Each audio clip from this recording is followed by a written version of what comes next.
been fun, especially, and I'll go back to OK Tire Stores again, because this is a pure example of businesses that not only serve customers, but I get to work with you all on making an impact in the community above and beyond. And we have stories all over the place we could talk about with that. And it's kind of fun because you get to see items in the news, on the web, podcasts, whatever, and you get to see, well, I know her, I know him, and you get to work with some of the people that maybe don't make the headlines. They're not the ones on the front of the paper, but they're making an impact and they're doing the great things.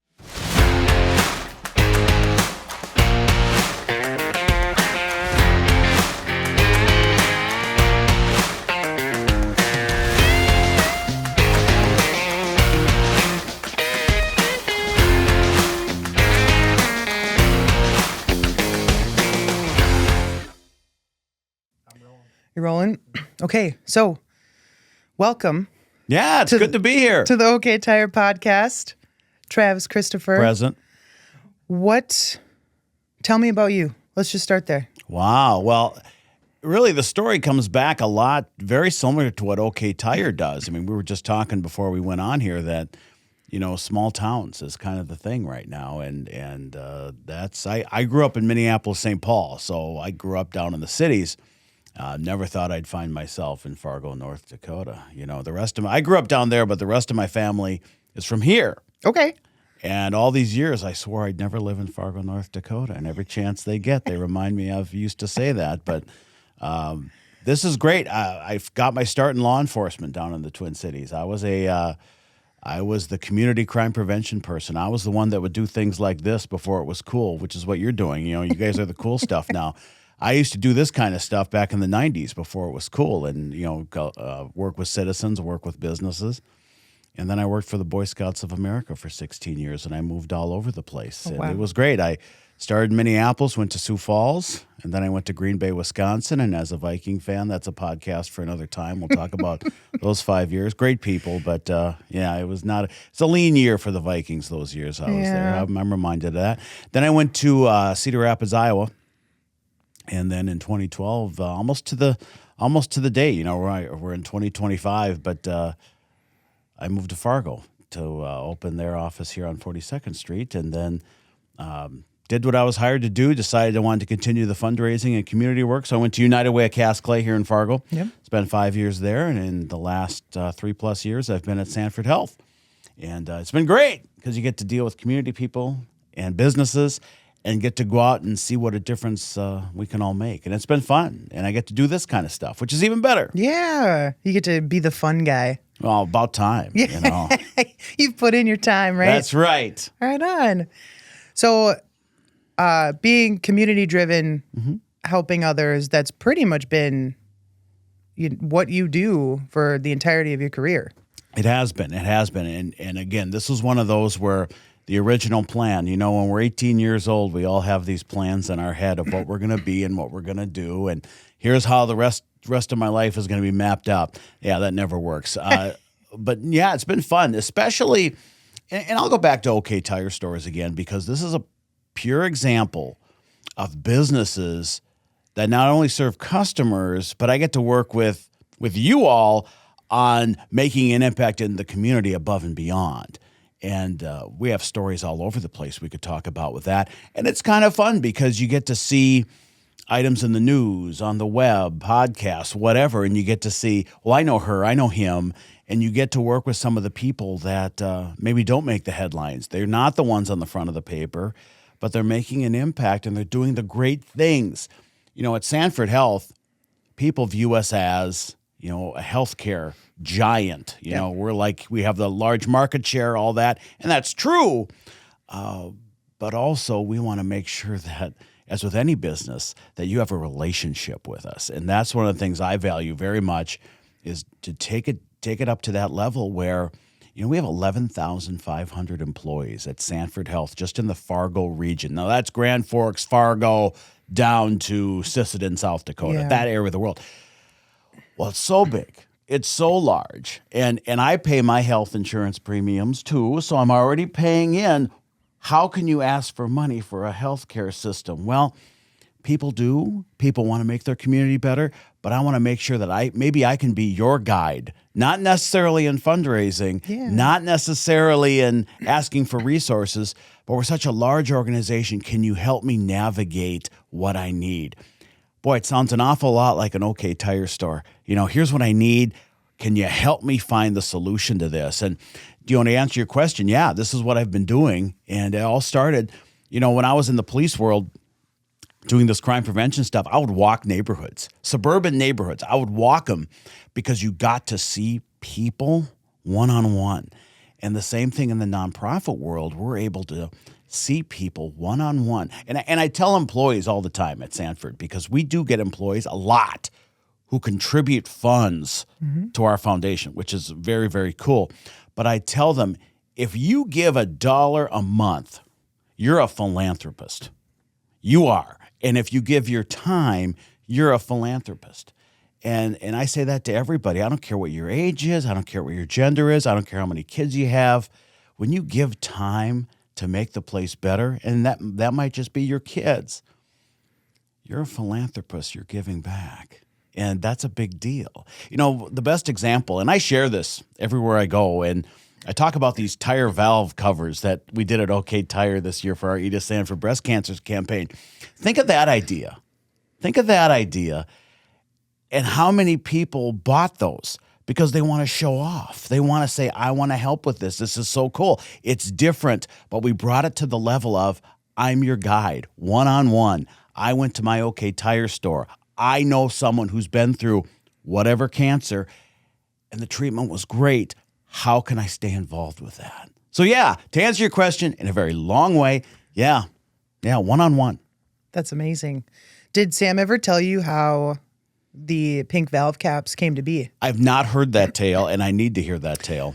So this was a few years ago. Sam and I were heading our ESOP committee for the company.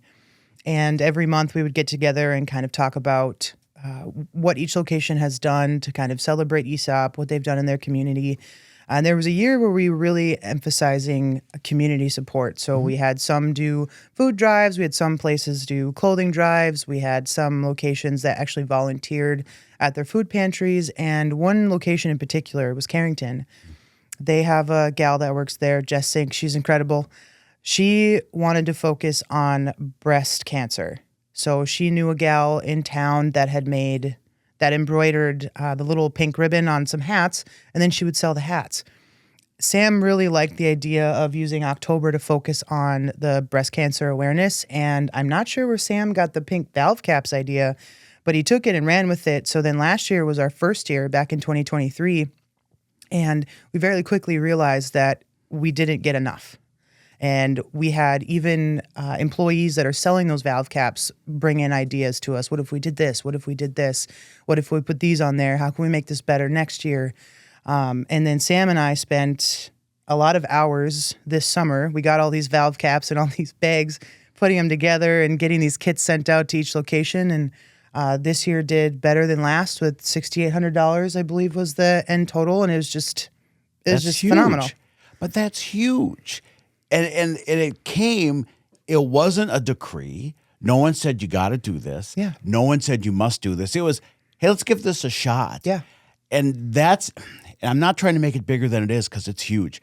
But in 2025, we need more of that. Not just fundraising and cancer and all. We need more of that. It's okay to give this a shot. Yeah. I think we're going to see more of that when you start seeing people. I've always had this thought in my head. I want to do this. I want to give it a try. And we're grateful for it at Sanford and Edith Sanford Breast Cancer Center because, matter of fact, I'm going to send Sam an email here pretty quick that they were able to do the extras. See, one thing when we fundraise at Sanford is we give great care. We do. We have the physicians, the nurse practitioners, the nurses, and everywhere in between. What philanthropy allows us to do is do great things, is do the extras. And frankly, through those covers, one of the items that was purchased was something so simple, and this is brand new stuff, is they purchased a chair. It's a patient chair. Like let's say someone's going through chemotherapy or going through treatment and they faint. Well, there's standard safety protocols that our people do. This allows the patient to be in more comfort, kind of above and beyond. Wow. That's one of the first items they purchased since that. That's amazing. So it's one of those stories where I can show you weeks later, here's one example of going extra in the breast cancer clinic. I was there yesterday myself, and it's wild stuff. So we're able to go to that next level. You know, we hear so much in the world right now of, boy, if we only had. Boy, if we had this. Or, I don't agree with that. We're all divided. Here's a story. You guys put something you put on your valve stems, on your car tires, which is translating to increased patient care. That's crazy, but it's awesome stuff. And that's what we need more of. And that's why I know, and I know when you do this podcast and you share the story and you talk about what's happening, it's okay to try that stuff. That's philanthropy to us. Yeah. That's what we do. That's amazing. I think just having you on here in the first few minutes that we've been talking is already blowing my mind. It's one thing to go to a fundraiser or go to some sort of event at night, silent auction, and buy something, and then you give the money for whichever cause needs it. But to actually hear what we did, how it impacts, what the foundation was able to do, I think there's going to be employees that are really excited to hear what we helped achieve. Yeah, isn't that something? That's crazy. You know, the latest breast cancer stats that I've received, and we stay on top of this pretty good, but 1 out of 8 women will have breast cancer in their lives sometime. Yep. From day 0 to day whenever, it's going to happen. Now, people dwell on that. They go, wow, that's a lot. I mean, that's like 12%. I mean, that's a big deal. But we also talk about the hope side. You know, we have a physician at Sanford who has said in the past, when you come in here and let's say you hear you have cancer, I don't care what it is, what type it is, what's the first thing you think of? I'm dying. How much time I got? It's the first thing you think of. Yeah. We have a physician that says, you're designated a survivor the very next minute because that's how we're going to treat you. Yeah. And the best part is the breast cancer, if it's detected early, that's why we always say over 40, go get your mammogram. But we always say is when it's detected early, has a 98% 5-year survival rate. Oh, wow. I mean, that's huge. So that's where some of the funds go as well, is to promote that. So we talk about the stresses, we talk about the problems, but there's also a lot of hope. And we have a nurse at Roger Maris Cancer Center next door to us that says, "Nah, this is a season of hope. This is not a sad place. This is going to be a place of hope." And people always say, "Well, how can you smile at the cancer center?" You know, it's amazing what you'll see when you go in there, and everybody's smiling, and everybody's in a mode of service. They're talking about survival and hope here. It's okay to smile. Right. It's okay to smile. We just happened to be filming this today on a very snowy day. And when you go into a tire store, you're probably not there for the best reason. But all those ladies and guys are smiling down there. Mm-hmm. And it's okay. Yeah. Absolutely. I am a winter gal. So that's amazing. So today, a day like today, I'm just happy in general, besides the people that are complaining because they want to be in Florida under the hot sun and the sand. I like the winter. Yeah, there's always a time and place for that. It's okay. Yeah. Yeah. So what exactly is your title? What's your reach? Sure. What I do is my official title is Senior Development Officer at the Sanford Health Foundation. We have a team of 7 of us here in Fargo. Okay. Pretty much handle everything west all the way out to Jamestown, east to the Otter Tail County lakes, and then up to Grand Forks, Thief River Falls. So that's kind of that box is what we raise in. We do major gift projects, like we have this new Peltier Lodge that is getting more and more knowledge. The old Scandia Hotel in Fargo off of 4th Street is no longer there. Okay. And that is going to be a fully philanthropy-funded lodging facility for adults going through bone marrow transplants. One of the things we started about 1.5 years ago at Sanford is bone marrow transplants for cancer treatment. And that's the only one in the region, correct? It is. You used to have to go to Minneapolis or the Mayo Clinic. Mm-hmm. Now you can go to 8th Avenue North in Fargo, and they'll take care of you. But a lot of places, if you don't live in Fargo-Moorhead or live in the Cass Clay Market, Yeah. then you have added expense. You got to find a place to stay. You got to get gas because your family's got to come here. Well, with this Peltier Lodge, it's named after Norma Peltier, who she was one of the best philanthropists in town. And before she passed last year, she was able to give us a cornerstone gift to build this lodging facility that's going up where the old Scandia was. And what it does is you can have bone marrow transplant across the street, Roger Maris, and stay across the street. And it's a place to where you can be right. Because when you're going through a bone marrow transplant, you have to be near a provider for a while. You got to be there. And again, stories of recovery and hope. So we do major projects like that. We're going through some major remodeling projects right now at both hospitals. We're doing some special things like we now have a therapy dog at Children's Hospital over at, we call it SMCF, Sanford Medical Center and Facility. It's over there off Interstate 94 in Fargo when you're driving in. The ninth floor, every floor has miracles, but the ninth floor of that hospital, second from the top when you're driving by, that's Children's Hospital. And we fund things, approach donors and companies to fund things like that therapy dog. His name is Fox, and he loves it. He goes, visits the kids before their procedures. And the power of animals, as we all know. So we do projects like that. But then we also do things like giving Hearts Day, Edith Sanford Breast Cancer Center. We also work out in Hillsborough, in Grand Forks, and all those communities they each have their own fund too. So we talk about serving your customer there's what's called a healthcare enhancement fund, where it can assist families who might be in need, or it can assist in buying new equipment. Again, that above and beyond, and in those smaller communities. So it's just like OK Tire. Yeah, small communities are the thing, and that's where a lot of excitement is happening. And then we have projects. I'll go in southeast North Dakota, Wahpeton, Oaks, Lisbon, that whole area of the world. We have a food pantry program there now, where we're not replacing what's out there, but what we're doing is we're connecting families who might have a need. You know, when you go to your primary care physician or you go to the doctor's office or urgent care, whatever, they'll ask you questions like, are you safe at home? Do you have a need? Are you eating enough? Do you have a need for food? And some families do. What we're now able to do is fund things like that so we can connect them to existing resources, give them something that day so they leave the doctor not only feeling better, but they have some resources in their hands. And the stories are big. We've had 300 families just in those small towns. That's those wonderful. Little towns. Yeah. So we fund things like that. And then I also get to work with what's called annual donors, people that give every single year. I get to deal with people like Sam at OK Tire. And in spite of that, I still like doing my job. I'm teasing Sam. I'm teasing. But I get to do things like that. We have Roger Maris All-Star Week, which is a big event we do in June.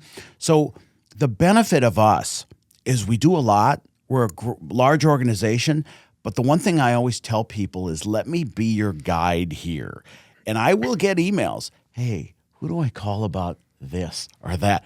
Not a problem. We'll find the right person for you. Because that is one of the future of philanthropy is one-on-one relationships. One of the things I've done, even with Sam at OK Tire, is we will send personalized videos out, 10 seconds, 15 seconds, nothing long. But we'll just say, hey, OK Tire, this is what you did today. This is a big deal. Yeah. And people will watch that stuff. We just sent one to one person at a company who happened to help us out on Giving Hearts Day. And I said, hey, thank you for your support. Here's what we did today. This is awesome. And I started tracking the views. Now, being marketing people, you all understand metrics. 25 views. I only sent it to one person. Well, what they did is they forwarded it on to the rest of the company saying, look what we did today.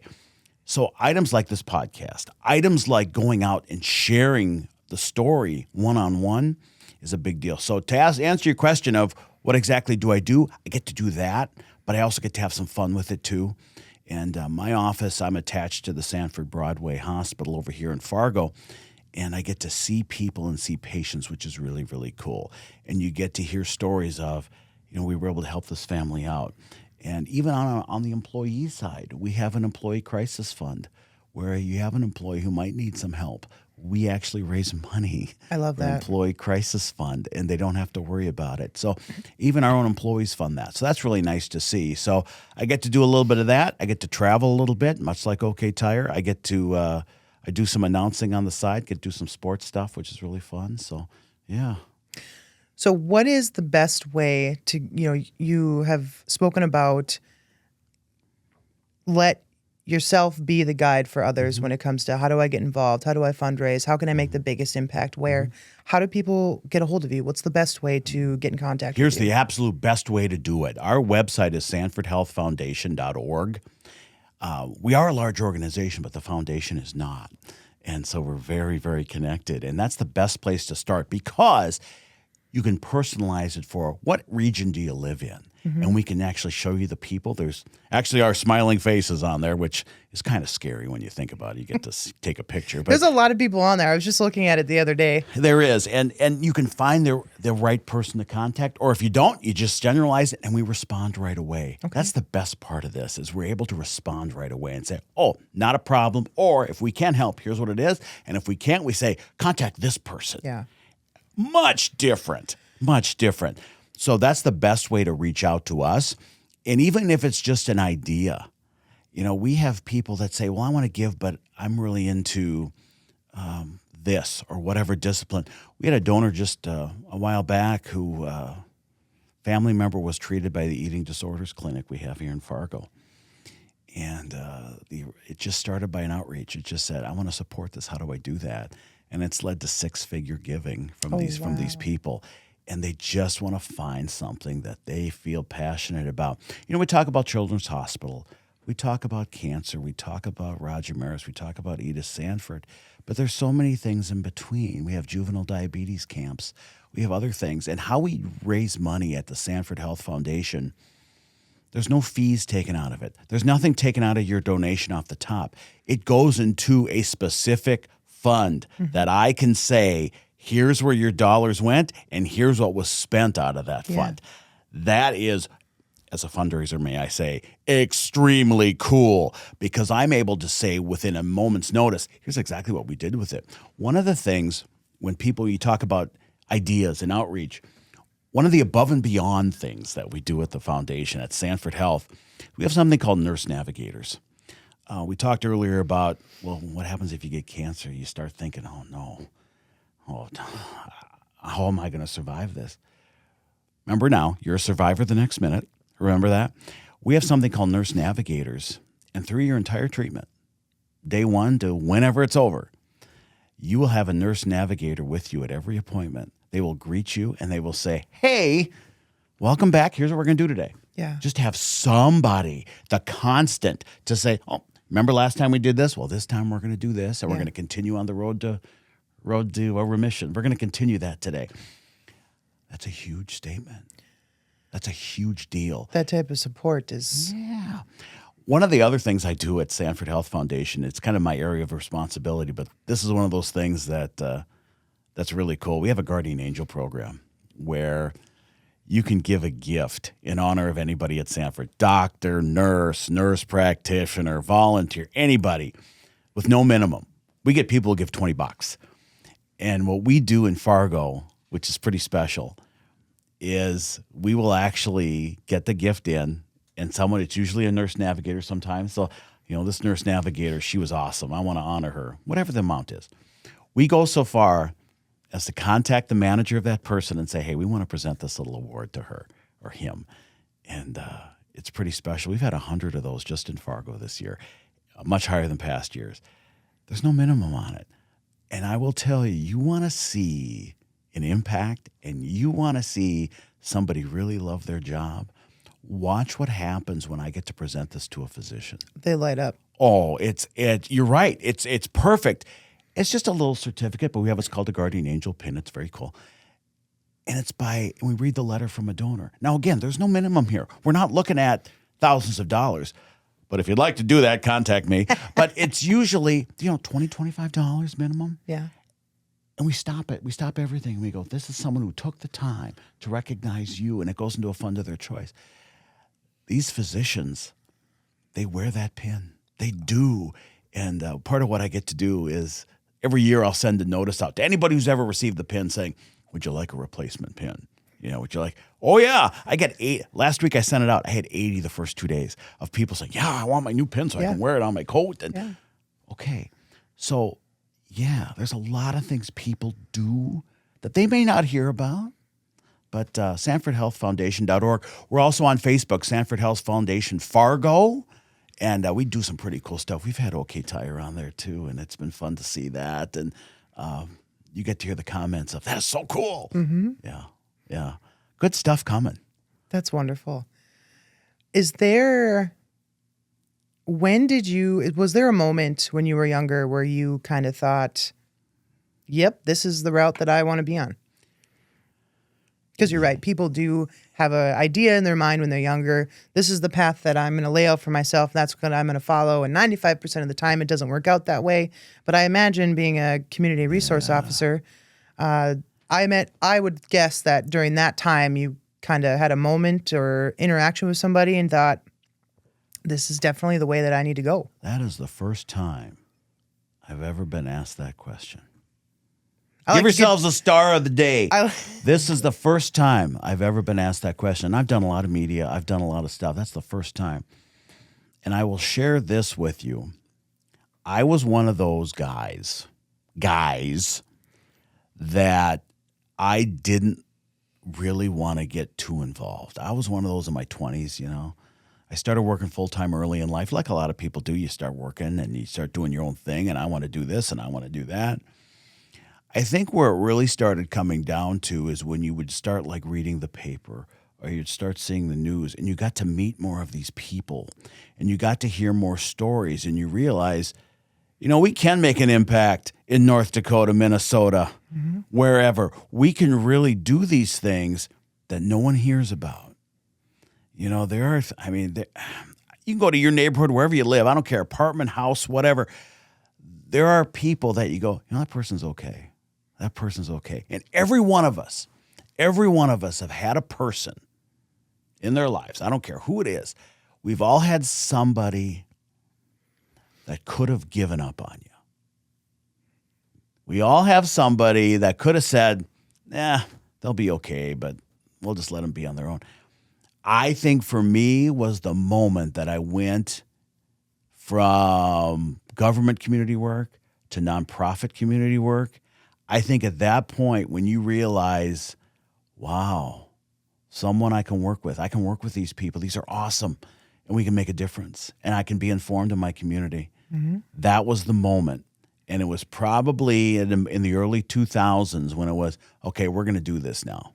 We're going to do this. And like I said, do I ever think it'd be 2025 and I'd be sitting here in Fargo, North Dakota doing this? No. But it's so cool. I've been here 12 years in this town. This was going to be a temporary stop. And it's been 12 years almost to the day. And this is awesome stuff. You know, we have so much going on, don't we? I mean, if you read social media, I don't care if it's TikTok, Snapchat, Instagram, Facebook, X, whatever. You read so much about division. You read so much about, oh, I can't believe this or I can't believe that. You know, I have a person here in town that always tells me, social media, don't read the comments. Well, that's true. You know, you got to be focused beyond that. Mm-hmm. You got to learn more about, have you seen what they're doing over here? That is so cool what they're doing. And some people accuse me of being, you got those rose-colored glasses on again. No, my glasses are very clear, thank you. I just choose not to fall into that trap of, I choose to be, here's what we've done. Yeah. Here's what we've done. You know, when you hear these stories that I get to hear, and these are families that may not have the best outcome. I just had one the other day. Family, mom went into the hospital, had a stroke, did not survive. Outcome, not the best. This family took the time to write a letter to this physician, to this nurse, and said, they happened to do a guardian angel like I talked about earlier. And they wanted to make sure that everybody there knew, we thank you for what you did for us. Mm-hmm. That's not going to make the front page news. That's not going to make the homepage of any website. But that's still out there, and it's pretty darn healthy. And so to answer your question, which is an awesome question, best question I've ever been asked, was there a time, not a specific time, but I think it came to the time where, you know, we can make a difference here. We can. And people who are watching this out there that might be working, I work in private industry. I don't work in nonprofit. I don't volunteer for things. How do I make a difference? Well, you do. You do. Even here at OK Tire, when I'm down in the front listening to people come in, and they want to do their thing. And I heard an interaction downstairs of someone said, "Hey, since you have my car, could you do this too since you have it?" "Oh, yeah, no problem." It's the little things that make a huge difference. And I'm starting to, maybe it's an age thing. Maybe I'm becoming an old man, but I'm determining that the little things add up. Sometimes the loudest voice isn't the most impactful. So that's a long answer to your great question, but I love it. No, that's what we're here for. I like to get down to those solid, like, core memory moments. Yeah. To figure out what people do, why they do it, because the reasoning behind people's actions and motives is so important to understand where they want to go with it and how true their intentions are. Oh, yeah. Oh, yeah. And, and I'll share this openly with all of you. It's not about money. It's not about money. If I was all about money, I probably wouldn't be doing this. And there's a lot of people. There's a lot of people in our community that think the same way I do. Yeah. I joke around. I was executive director in the Boy Scouts for a lot of years. I had my own office, had a great crew of people. They're the ones that make you successful, are the people around you. And I was blessed to work with them. But if we're looking at my salary path, I'm going the wrong way. But you know what? It's awesome. It's great. Because you're happier. You are. And it's so much fun to deal with some great people and work with great people. And yeah. We were talking about starting with an idea.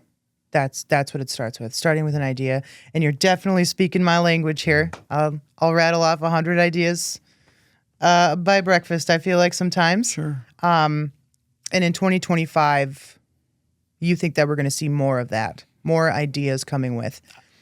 We were also just talking about how people really, I don't want to say misunderstand, but they have this idea in their head what volunteering, what fundraising, what just helping looks like, and it can be so small.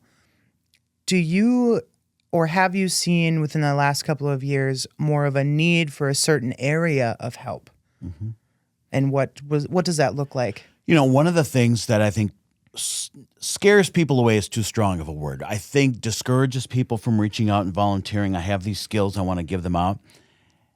Is they think they have to do it every week, every month, throughout the year. Yeah. Once I'm in, I'm committed. I got to do this all the time. I think the greatest opportunity, not just in healthcare, but I think everywhere else, is I want to volunteer. I want to lend my talent and skills to you, but I can't commit to every week, every month. I think the greatest growth is going to come in. Here's a project we have. Yeah. Closed end, we need you. Yeah. I'm in. Count me in. I happen to be a member of the Rotary Club here in Fargo. We have 5 clubs here in Fargo-Moorhead. I happen to be a member of one, and we just brought Imagination Library back to North Fargo. Oh, wow. The books a month for kids 0 to 5. We actually are starting that this month. That's exciting. Books are coming back. It's going to be great. But we have volunteers helping with that. Really quick, I don't mean to cut you off, but for those that would listen to this that don't know what the Rotary Club is, what is that? Yeah. Rotary Club is a group of people, business people, non-business people.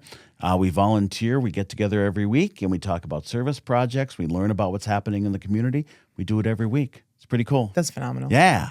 So one of the projects we decided to do was bring back Imagination Library. It's funded by the Dollywood Foundation, Dolly Parton. Yep. And it's a children 0 to 5. They get a new book every month until they're 5 years old, age appropriate, all that good stuff. And actually, this month is when the kids will start getting actual books in their hands. But we're able to get some funding for it.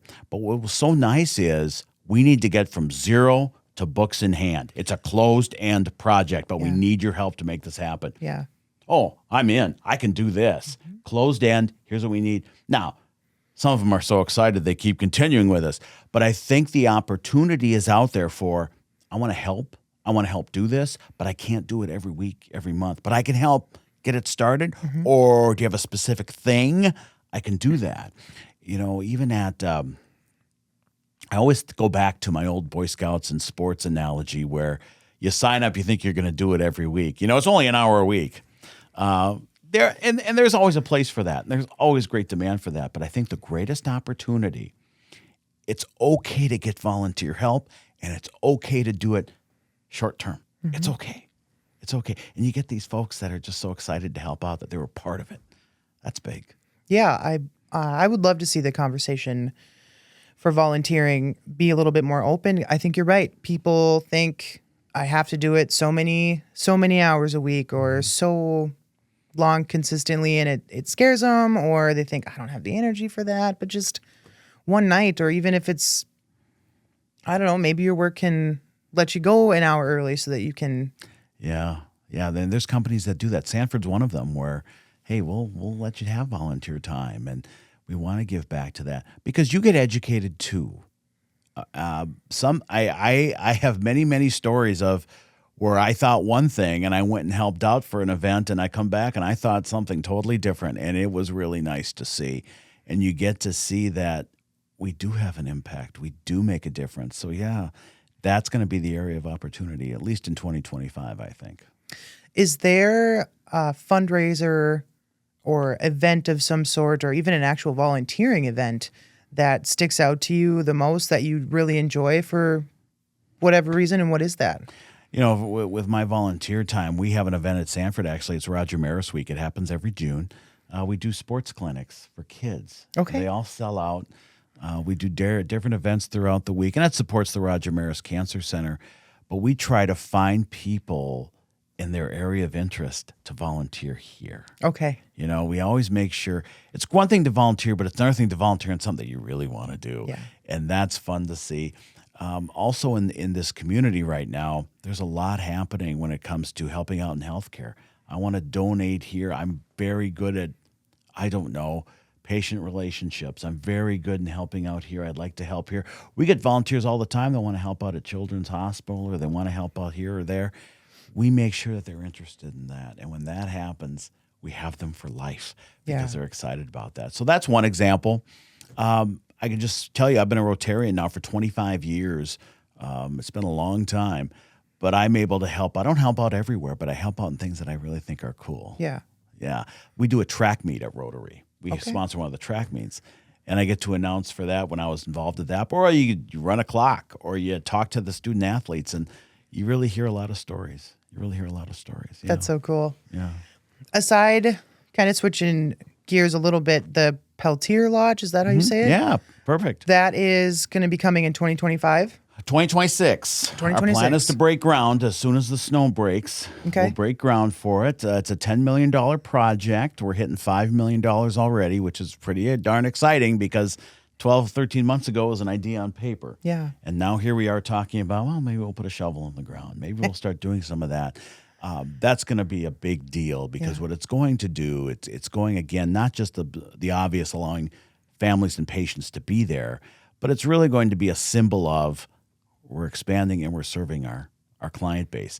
And like I said earlier, people of Fargo and Moorhead will not be the beneficiaries of Peltier Lodge. Yeah. It's going to be the people around us that have to travel. And we're thinking about them too. That's wonderful. All the things that are happening are wonderful. Yeah. Is there anything else coming within the next couple of years that you can talk to us about? I think one thing you will see a lot of, especially going forward with us at Sanford, is obviously the Peltier Lodge is a big deal. As we start increasing our children's hospital, pediatric oncology, cancer treatment for kids, I could talk all day about what we're planning on doing at Broadway for cancer treatment for kids, pediatric oncology. Matt Cullen, hockey player from here, has done a lot of philanthropy here. There's going to be a new Cully's Cottage being built there for kids. It's great stuff. We're able to do some of those things. So you're going to hear more about that in 2025 and early 26 to be able to serve those kids. And Children's Hospital, they're doing great. I've talked to you about the therapy dog. Whenever, and this is something I truly mean, when people donate to Children's Hospital, sometimes it's so vague, it's so big, they don't know where exactly it goes.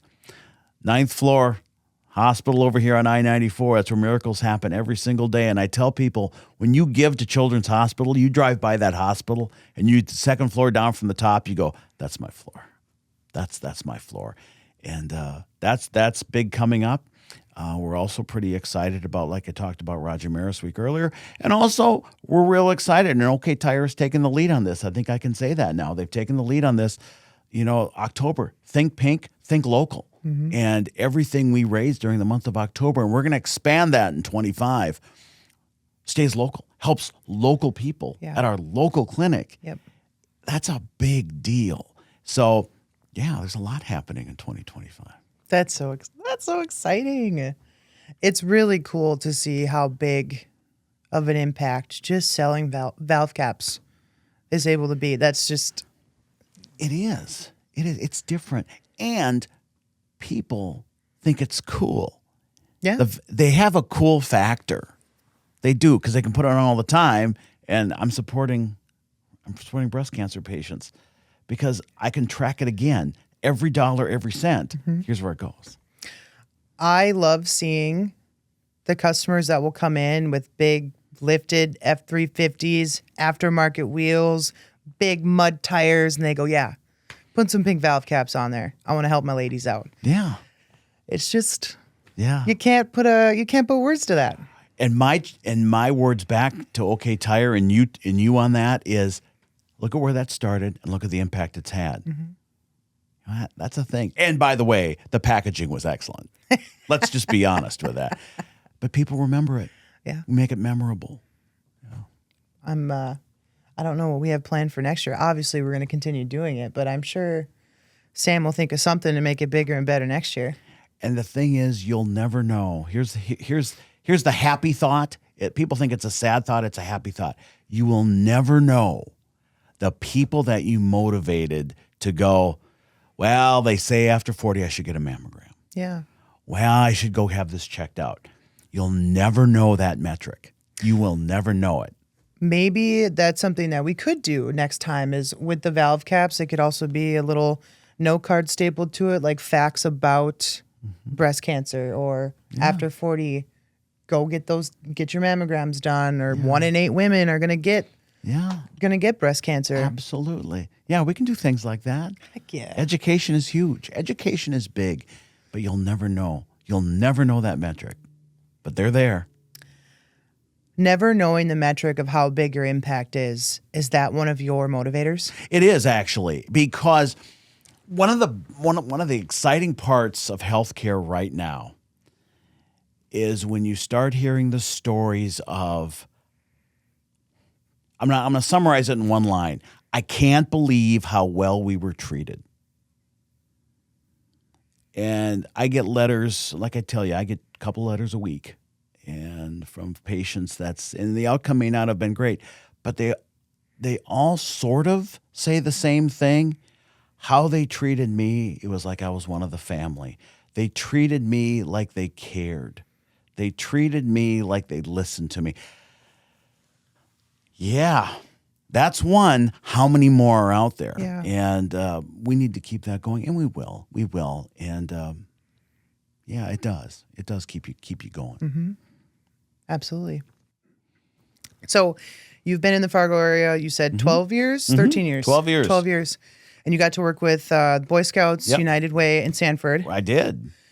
Out of those organizations that you worked with, what did you like about each of them? Well, I think each one, they knew what their mission was, they knew what their place was, and they knew what their assets were. I think out of all three, I think they still have a place in this community. They still have a good mission. They still have impact. Right now with Sanford, what I'm having the most fun with is, people think healthcare. They think, oh, that's such a huge area. Where does it start? Where does it end? I think when you have the freedom, and I think one thing I will give all employers in this town, at least the majority of them, Sanford's one of them, where you get the freedom to do things like this, to go share the story out in the community in different ways. In the old days, being, 20 years ago when I first started, you shared your message, whether it be traditional newsprint, whether it be speaking to service clubs. It was very static. It was very much, here's what you're going to do. Now, I think all three of those in my experience, and also today, you have to share it differently. This is one of those examples. You got to do it different. but you also have to share it by what's happening right now. How has this changed in now compared to 5 years ago? And I work with part of one of my volunteer roles is I work with a fundraising social club. It's Association of Fundraising Professionals, and we work with fundraisers in North Dakota and Minnesota, all volunteer, as to how you share your story better and how do you make a bigger impact with your story. And I think right now what we're doing in Sanford's part, one of them is we're able to go across and talk about here's what's happening in your small community, small county. Here's exactly what's happening. And how do we share that story better? I talked earlier about the video messages I do, but we also share it through the magic of pictures. We share it through the magic of here's a testimony that we just got this week, today, right away. And we can do those things now better than we ever can. And that's what's exciting. Is it companies that you're working with or like larger fundraising groups for that? It's fundraisers who have like my job. Okay. And in varying levels of small organizations, large organizations. Everybody's looking for how can I share our mission better? Yeah. Because there are people excited about what we do, excited about what another group does. If you're not excited about Children's Hospital, I'm not going to make you excited about Children's Hospital. Yeah. If you're excited about Edith Sanford Breast Cancer Center, my job is to get you more excited about it. Mm-hmm. How can I connect your interest to giving, to support what you want to support? And that's going to be the challenge for fundraising in at least the next 5 to 10 years is going to be with resources. It's going to be giving. You know, for the first time in a long time, over 2022 and 23, it's the last numbers we have. Nationwide, all charities. Charitable giving actually went down the last 2 years. The percentage of households who give to charity will probably be in 2025 under 50% as a nation for the first time. So what we're finding is people are giving, but they're giving to areas that interest them, which is fine, as it should be. Our mission, again, is how do we share our results? How do we share what we do? And how do we share the area that interests the donor on their time? Yeah. Yeah. And so that's why you're seeing things like giving through Venmo, giving through not just online giving, but giving different vehicles out there, donor-advised funds, restricted funds, whatever. That's our mission is how do we get people excited about that too? I'm glad that you said that because I was going to ask, what does getting it out there better or more look like? Because I don't think just getting it out there more, getting the message out there more is necessarily better. Yeah, you have to cut through that noise. Yeah. You got to cut through it. And the two ways to do it, there are two parts to this. And this is the world according to Travis. This is not, national thing. This is my world. I got two things. It's got to be personal. It's got to be, I need to know Sam at OK Tire. Mm-hmm. I know what he does. I know where he is. I know what he's interested in. The second part of this is don't talk in generalities. Mm. Don't just be saying, our mission at Sanford is to be the best rural healthcare provider in the country, which it is. And I think we're well on our way. We're going to be the best one in the country. So what does that mean? Well, you've supported, I'll give you an example, Sanford Health Hillsborough, up in Hillsborough, North Dakota. We have a medical center up there. Great people, awesome people. We will tell them, in Trail County, North Dakota, here's what we've done. We've served this many patients. It blows people away. But we'll do things like take a video inside the waiting room in Hillsborough and say, here's what we're doing locally. Here's our mobile mammography truck. Here's what we do here. And this is not Fargo. This is not Grand Forks. This is not Sioux Falls, or name your larger city. It's right here. So the mission has got to be, we're doing all this great work, but how does that impact me in small town Minnesota, small town North Dakota? That's our job. Yeah. That's what we need to do. We need to share that better. Companies focus a lot on mission, vision, core values, things of that nature to help build up their culture. Do you believe that people give, volunteer, and support based off of mission, vision, and core values as well? I believe they do, and especially when it comes down to what can I do that really moves the needle? What do I do that really makes an impact?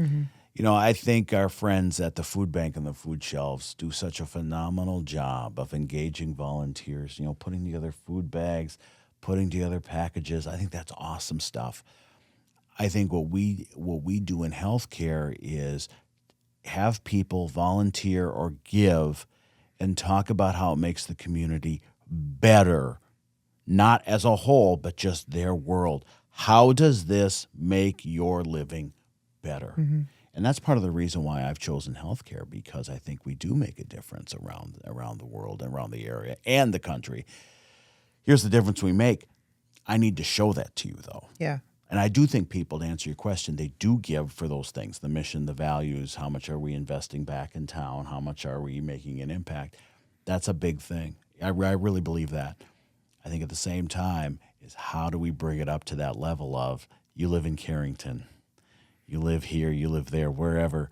Here's our direct impact to you. Yeah. In the age of technology that is exponentially increasing in communication and everyone having access to it, I know over the years, negativity comes with anything. And not that I want to focus on negativity, but the question I'm going to ask is something that I've thought about. I know it's a conversation I've had before with others.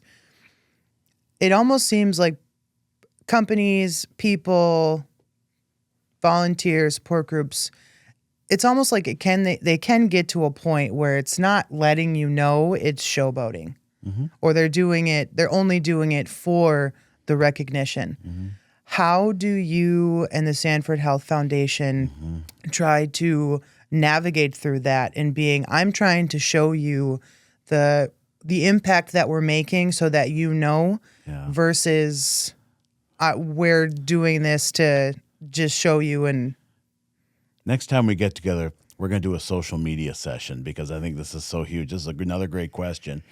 There are two parts to that. And the one part is, and I'm going to talk about social media here for a minute because it's related to your question. Yeah. We have so many platforms now. Whenever I teach fundraising, I ask this question about social media. I said, anybody in this room on Facebook prior to 2011? And I'll get a handful. People like me, who I'll give it a shot. Embarrassed of what you've posted. But you remember what Facebook was like before 2011? We had farms. Farmville. Yeah. Remember, people, can you loan me a gallon of gas for my farm? Can you loan me a log to build my barn? Look at it now. What happened to us? We went from Farmville, bowling, Farkle, that dice game on Facebook, which I still think Farkle. I think it was rigged, but it's still there. That's what we used to be. Remember we had walls? Post on my wall. Oh, how you doing? I'm going to use your term because I like it. Showboating. Look where we've gone to. Yeah. What happened to us? So to answer your question, how do you cut through that noise? Two things. You focus on the platforms you're good at. It might be Facebook. It might be Instagram. And maybe that's it. So then a quick side note from that, how do you determine what's good? What does good mean? Does it mean more traction? Does it mean more positive comments? Does it mean more shares? What does good mean? I think it means, and I'm going to go basic on this one, I think it's most views. I think it's most times people are engaging with it, whether it be liking or disliking, whatever the emoji is, I think that's your audience. I think that's big. For some companies and for some people, it might be LinkedIn. That's my thing. Yeah. That's my thing. You don't have to be on all 7 or 8 of them now that are out there. Blue Sky, X, whatever. You don't have to be on all of them anymore. That's one thing. Is focus on where you're good. And it might be 1 or 2 things. I went to a session, this is 10 years ago now. I went to a session on marketing and how to get your message out like you've been asking. There was things like maintain the same social media handle on every platform. And there would be people with all these platforms listed, and they'd have their username by each one. Same thing. Yeah. And that's great if I had 40 hours a week to dedicate to it. That's number one thing. Focus what you're good at. The second thing is remember who the stars of the show are. Remember that. One of the things we do at the Sanford Health Foundation, and I think we do it pretty darn well, the patient is the star of the show. They're the ones that have made the effort. They're the ones that started all this. If you look at our Facebook page, and eventually our Facebook page admins are going to be watching this podcast going, oh, he's about ready to say something really, really stupid right now.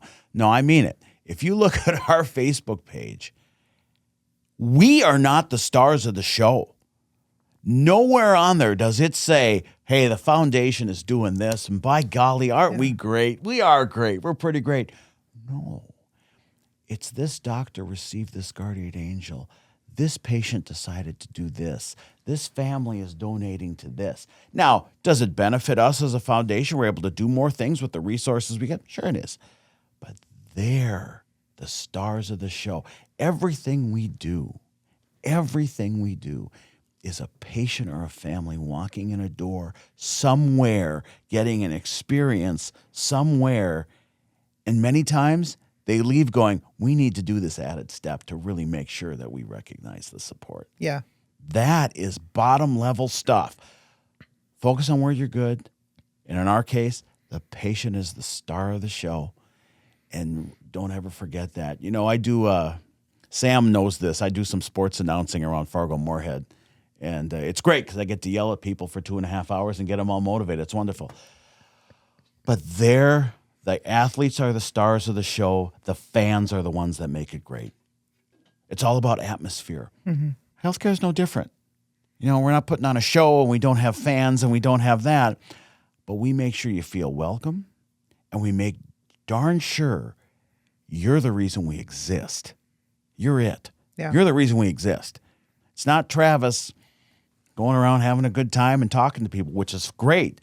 You're the reason why we exist. You're the reason why when you have a good experience, we share that. You're the reason why you donate to us. You're the reason why we get supported for Edith Sanford Breast Cancer Center. You know, those tire valves are a big deal. Mm-hmm. But you did it. We helped. Like to think we did. We helped. But you're the ones who did the show. Yeah.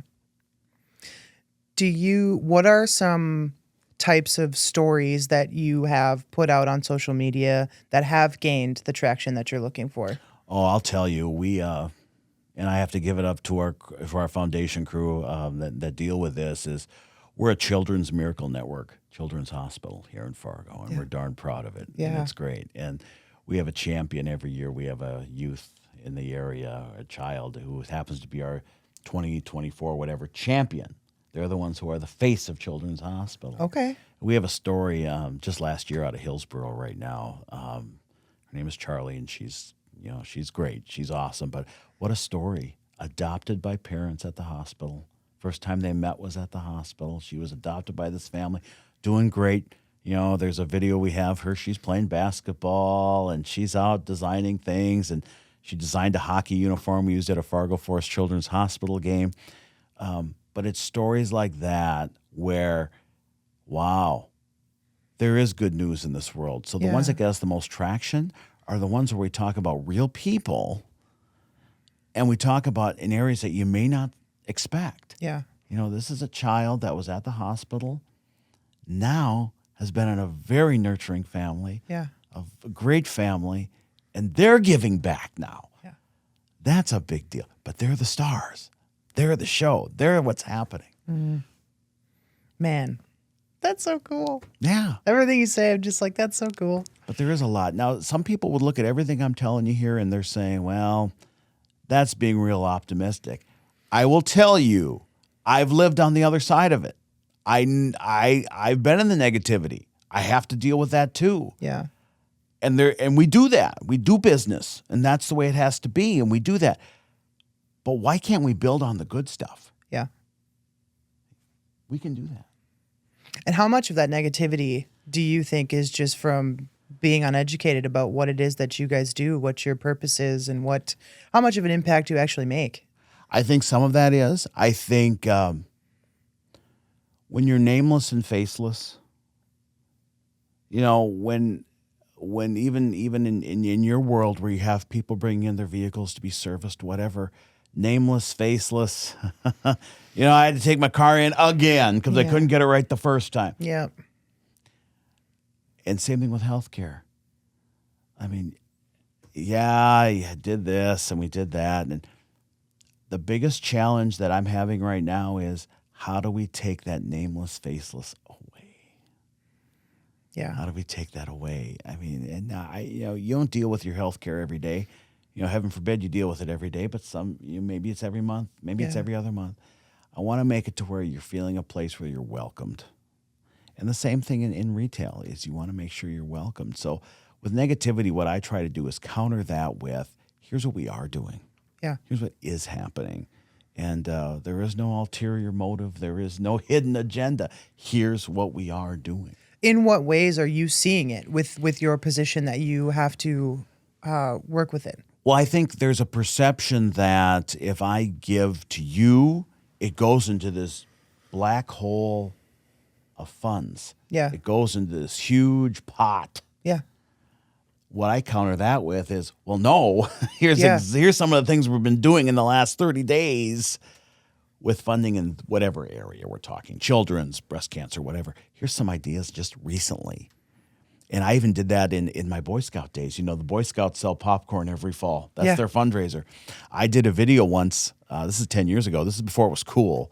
Not saying I was on cutting edge because I wasn't. But I would actually go so far as to share with people, here's the cost of the popcorn, here's our expenses, and here's what went right back to the kids.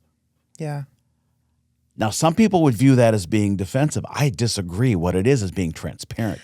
There's a difference between openness and transparency. Man, that's such a fine line, especially for myself, because you say that and I'm sitting here thinking, I feel like most people would tell you that's not a good idea or that they don't care. There's a difference between openness and transparency. I told you I'm involved with that Association of Fundraising Professionals group when we educate nonprofits. Openness is, here's our financial report. We did good. Yeah. Okay. Yeah, looks like you did. Transparency is, here it is. We did good. Couple of clouds on the horizon, but we're going to be okay. And here's what these mean.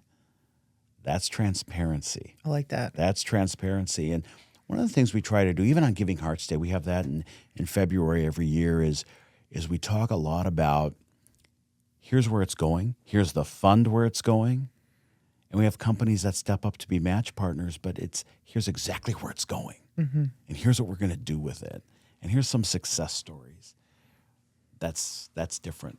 That's different than saying, hey, support us on this day. It's awesome. Well, it is awesome.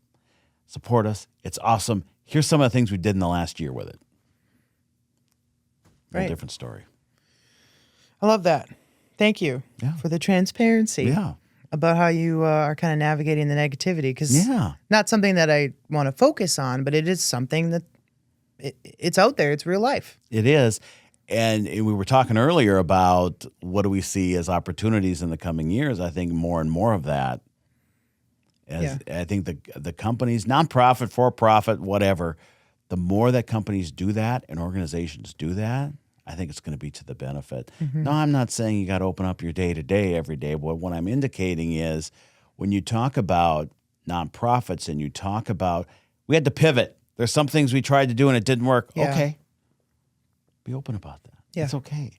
Talk about how you're pivoting and adapting and going down the road. Yeah, that's a big deal. Yeah. I'm going to switch gears on you. If you don't follow, just let me know. I can do that pretty quick. Absolutely. When it comes to all of the organizations that you work with, everything within Sanford, struggles like having lodging, transportation, that's massive. That can even be the biggest hurdle. How do I get to Sioux Falls, or how do I get to Fargo? It's a 4-hour drive. How do I get to Hillsborough for these treatments that I need daily, weekly, monthly? Yeah. What other kinds of transportation issues do you see?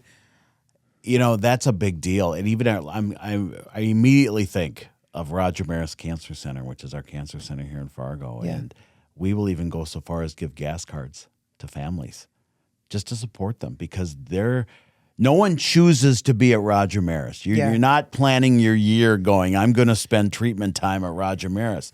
We want to make sure we have the backing of family. So that's one way to do it. The other thing we have right now is, thanks to Matt Bus here in Fargo-Moorhead, is we are accessible that way. And we do get a lot of bus traffic. I'll see it out of my office window. But transportation is a big deal. Yeah. And you're starting to see more and more nonprofit groups step up to the plate. Thankfully, that'll say, we'll transport you to this and we'll transport you to that. It's going to be a need, not just in North Dakota, but I would argue nationally, is transportation's a big issue. Yeah, so that's one of the ways we're really starting to combat that. How are you seeing it, not just in the Fargo market, but the rural areas where you need it, where buses might not be available, where there aren't as many organizations to help with the taxi cab or whatever is needed? One of the things at the Sanford Foundation that we're proud to be a part of, and this is a Sanford Health bigger issue, but, we're starting to see more and more virtual care online, which is really kind of nice to see. Yeah.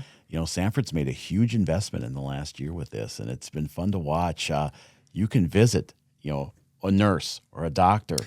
Yep. That's a big deal. Done it with my doctor. Yeah.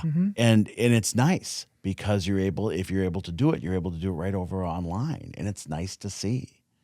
And that is the future too. I hate to use that general term, but it is kind of the future, is accessible, but also you can do it at your place. Right. It's interesting. Some people have told me, well, we're kind of going back to the old days where the doctor would make house calls. The only difference is you're over a broadband line. Well, maybe that's the case. Maybe that's true. My situation was, I was traveling for work and I ended up getting sick, and they didn't have, the town that I was in didn't have my clinic. I didn't have my insurance card on me. I know, that was a mistake. So I ended up emailing my doctor, and she said, if you can jump on a phone call in an hour and a half, let's do this. And just the accessibility of it is such a game changer. Now you don't have to go see some random person you don't know and spend way more money than you would have. Man. That is cool. Well, transportation being a big issue, what other kinds of hurdles do you see that you guys are trying to combat? Well, a lot of it is how can we make it so that if people want to support, we do have Friends of the Family funds, which is where we do support families and patients. Yeah. People donate to those funds. Maybe you have a situation where you have a financial need. We're able to back that up and through the foundation funding. So we're trying to eliminate those barriers just in donations purely. And we do get a lot of people that say, I want to make sure that doesn't happen to another family. I want to donate back. Yeah. The greatest stories are the ones where, and we have an employee crisis fund, I mentioned that earlier, where people, employees maybe need a helping hand. It's fun years later, and here we are in 2025, years later, when people say, I needed that fund a couple of years ago after COVID or during COVID, and now I'm back on my feet, I'm doing well, I want to give back to that fund. Or you have families that say, I had a need, now I want to give back to that fund that helped me out. That's part of the mission. So that's one of the barriers we're trying to take away. How does that employee fund work?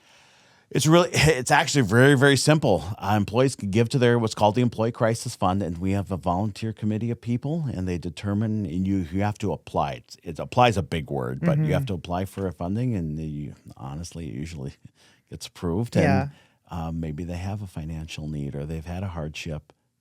We're able to give back to them. Yeah, just like that. And I don't want to say it's fun to watch because there's a financial need, but it's heartening to watch when you see that employees helping employees. To know that there's an avenue to go to when you're down and out, super stressed. Hey, there is this resource. And it's funded by the people that you work with, the people that care about you. And it's great to watch people who volunteer. And remember, we talked earlier about fund what you're excited about. Yep. And we have employees that give out of their paycheck every other week and go, I want to go to that employee crisis fund. Because they get it. Yeah. I imagine there's a lot of other companies in the Fargo-Moorhead area that do that as well. I'm sure there are. And we're starting to realize that, aren't we? We're starting to realize that it's not us, but sometimes our employees, they have something happen that they didn't plan on that they might need some help with. Well, let's make them better instead of looking at it as with distress. Right. How do we help with that? How do we help? That'll be the phrase of 2025. That will be the phrase. How do we help? Because it can be in the smallest of ways and make such a big impact. That's true. How do we help? Love it. I'm going to switch gears again. Okay. Do you have any questions for me or Sam? I think the greatest question I would ever ask you is this. Why do you support breast cancer? You've told me the story how it got started, but why this? Man, that's a good question. That's a really good question. This is what I do every day, by the way, is this part. This is kind of fun. This is what I get to do every day is Watch why people this squirm? No. No. But why? Why? Because we have so many funds at Sanford. We have so many areas of discipline, and it's great to watch. But I always ask people, why? And the amount's not important. But why do they give that to that? And I think it's so cool, whatever the answer is. It's so cool.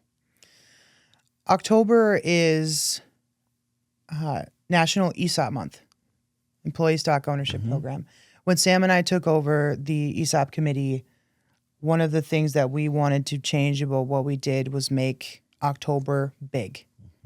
That first year, we went really hard and found out that first year that we might have went a little too hard with what we had planned, activities, expectations of what we could accomplish. It was a lot. And when we were focusing on how do we give back, and Jess out in Carrington had just that simple, I'm getting hats for the people in the Carrington community to buy to give to the breast cancer awareness. I don't know what it was. It was just, that makes sense for us. Breast cancer awareness with employee ownership. It just made sense. I don't really know how to explain that. Well, it was listening to our employees on what they wanted to. Yeah. They wanted to get back to. Gotcha. Essentially, Jess think. Yeah. It was something that was in her heart. It's like, well, let's listen to our employees and do that on a bigger scale. Yeah. Well, we certainly appreciate it. And I have to tell you what your gift and all of the employees and all of the team here, what it has allowed us to do. And I've already given you a couple examples, but the biggest thing is we can do the above and beyond now for our patients with confidence. It's not, well, I hope, well, let's see what happens. Well, maybe what a gift of that size does, and frankly, what OK Tire has done the last 14 months in giving to the Breast Cancer Fund, it really allows us to look forward with confidence saying, well, we are going to be able to do these things in the rest of 25. Yeah. We are going to be able to do this. And don't worry, the funds are there. Here's what we're going to be able to do. Again, above and beyond stuff, we can do it immediately. Absolutely. So thank you. I'm wondering if there's a way, just me without any, this is just an idea. I'm an idea gal. And sometimes I say things without getting, approval. Dear Sam. Poor Sam. He's got to filter through all my stuff. I was wondering if there's a way that we can help with some sort of transportation deal, being that we are a tire store. A lot of our stores offer mechanical services as well that not as many people know about. Maybe we can work out a partnership there. Sure. As well. Absolutely. Because we do get people that travel from out of town that maybe have a need. Yeah. They have a need for that. Hey, I got here for cancer treatment. Now my heat doesn't work. It's 20 below outside. Things like that. So, yeah, we'll definitely talk in 25. That's something we can definitely talk about. Sorry, Sam. Dear Sam. More work for you. Sam, you're neat. I don't care what everybody says about you, Sam. In my book, you're okay. Sam and I have a great working relationship where I'll have an idea and he usually tells me no. But then if it's a good one where he goes, okay, yep, then he's the doer. All of this, doer. this is Sam. This worked out great. This is fun. Yeah. This is all Sam. He's the man behind the camera.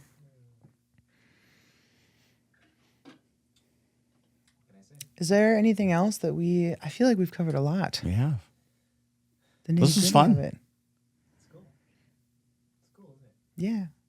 What do you enjoy in your day-to-day? Nothing's the same. Nothing's ever the same. And I have a rule, personal, where I plan maybe 2/3, half of my day, because you never know what's going to happen, and you need to adjust and to pivot. It's no different than in OK Tire. You pivot to serve what your people want, what your customers need. The other day I did not have in my plan to run to Valley City. Yeah. Well, I did, because we had a donor that was interested in something, and we made sure we made the connection. Well, yeah, you do those things. Yeah.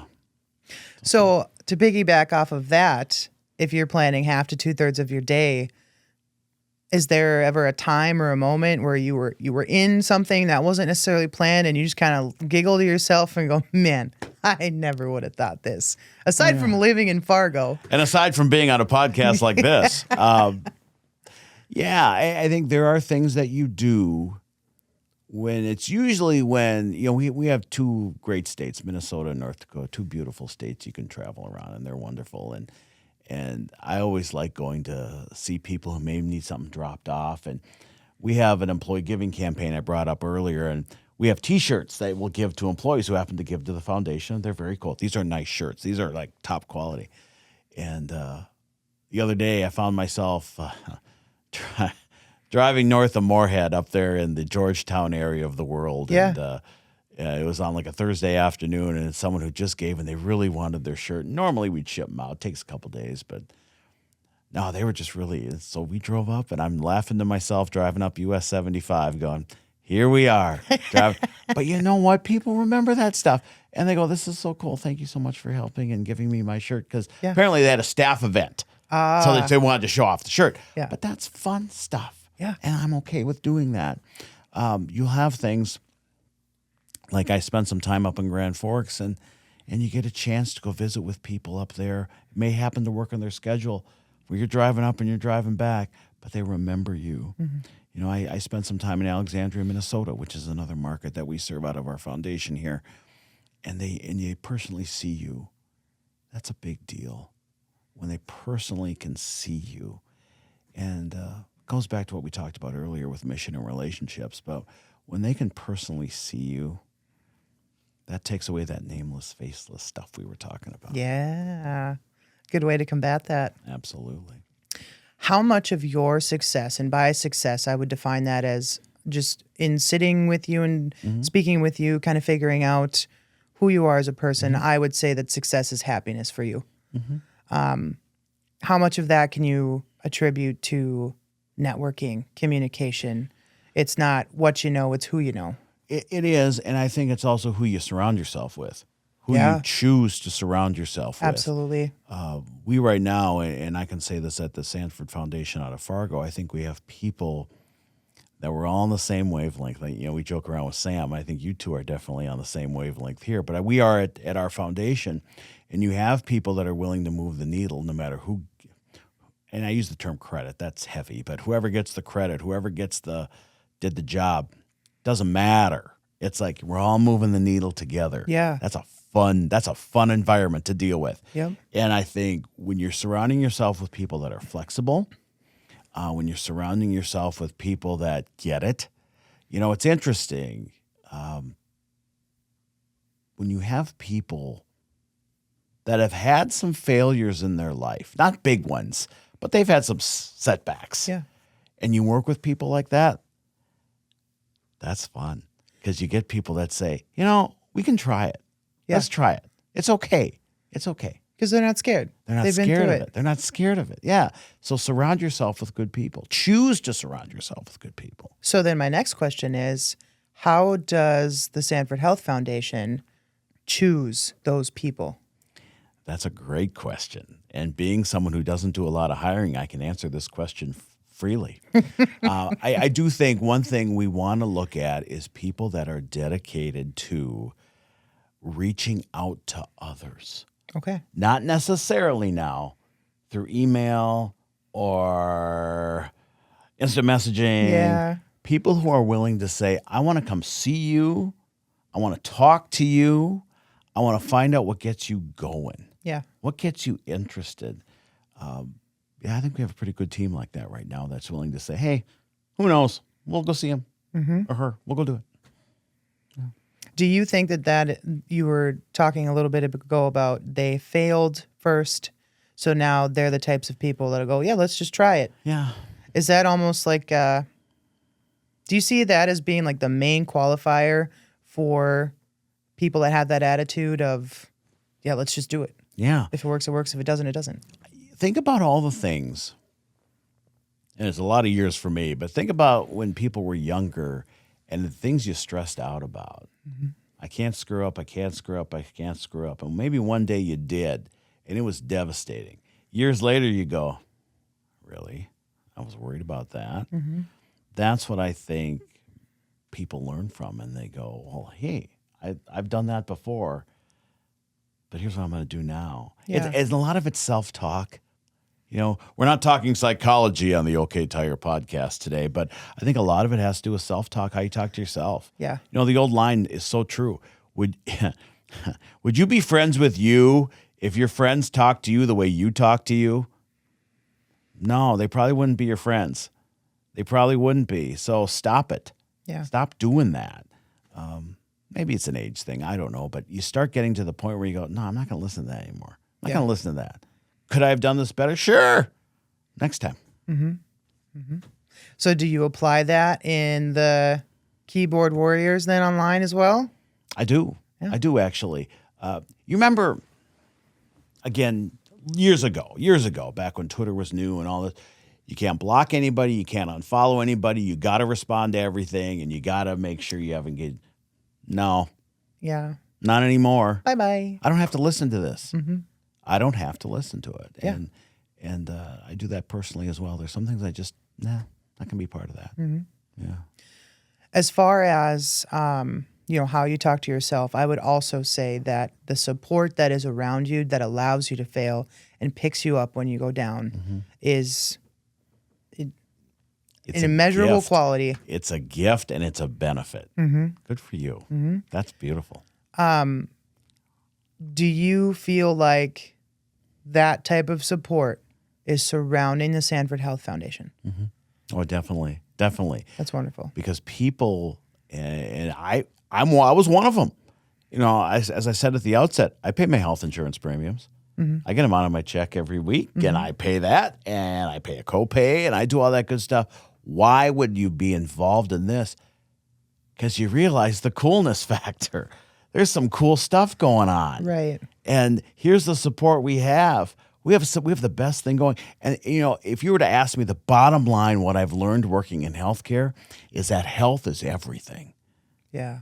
It's everything. And when you have that, now I'm starting to sound philosophical, but when you have that, you got everything. Yeah. When you're younger, you go, oh, my computer stinks and it's cold out and I got to go drive in this. You realize if you got that, you're doing pretty well. And Sanford, to answer your question about support, yes, but I think also you realize it through self-learning that when you got health, you got this, everything else is really cool. If you're not worried about waking up in a couple of weeks and you're worried about what the temperature is going to be in a couple of weeks, Yeah. Okay. you think you got it made. We'll wear a hat. Yeah. Not a big deal. Yeah. Makes it a little more positive, which, kind of circling back around to what you said the mentality is at the cancer centers, where it's not just doom and gloom. It's happy, it's positive, it's hope. You know, it's great. I had a meeting the other day. I was presenting Guardian Angel I talked about to one of our social work people at Roger Maris. And these are the ones that deal with families if they have a need or whatever. And they were happy. And there was a snowstorm scheduled. They were coming and they were happy. And they were happy because they were able to help families with lodging needs. They were happy about it. Yeah. Those are special people. And you get to work with that. No loss. They're special people, but they're not. Again, kind of goes back to the conversation we were having earlier of people have this idea in their head that you have to be this person, you have to have this much time, you have to have this skill set in order to be this great impact maker.